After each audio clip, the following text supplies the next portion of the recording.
Bonjour, je m'appelle Shoshana. J'espère que vous allez bien. Et bienvenue sur ma chaîne Miss ASMR en français. Shoshana Gaboyan, alias Miss ASMR, compte plus de 226 000 abonnés sur sa chaîne YouTube.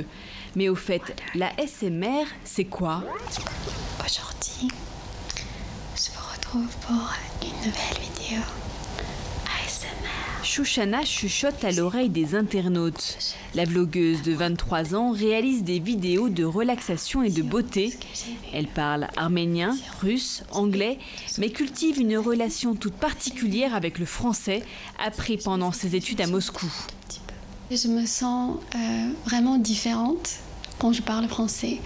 Et la personnalité que je vois en moi quand je parle français, ça me plaît. Je pense que les Français ne vont pas comprendre parce que c'est leur langue maternelle. Et je ne peux pas expliquer cet amour. C'est un état d'esprit, voilà. Aujourd'hui, depuis son appartement d'Erevan, Shoshana est devenue une véritable ambassadrice de la francophonie. Je suis hyper contente quand je vois que, par exemple, il y a des Américains qui me disent « Voilà, Shoshana, on a commencé à apprendre le français après tes vidéos. » Ici, pas de caméra, pas de micro, seulement des mots. Dans les locaux de la fondation suisse CASA, des francophones d'Erevan se réunissent chaque semaine depuis 7 ans pour parler français. Dans cette carte, je vois en fait des étapes de la vie. Quand j'ai commencé à apprendre le français, je suis vraiment tombé amoureux de cette langue. En plus, j'ai fait mon service militaire pendant lequel je lisais en français et j'utilisais, chaque fois que je ne comprenais pas un mot, j'utilisais le Larousse. Et donc c'était mon livre de tous les jours.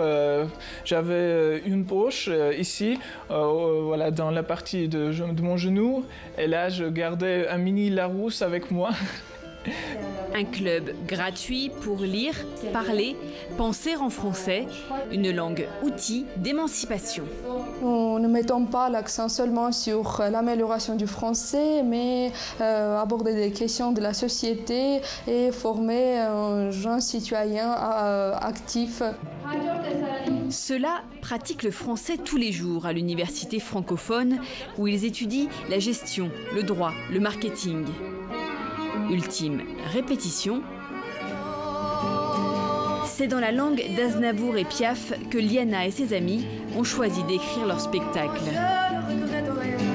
C'est en français parce que j'adore cette langue et je crois que présenter la culture française en français, ça serait mieux qu'en arménien. Mon but, c'est l'amélioration de la langue et pour que les gens comprennent que le français donne beaucoup de chance dans la vie.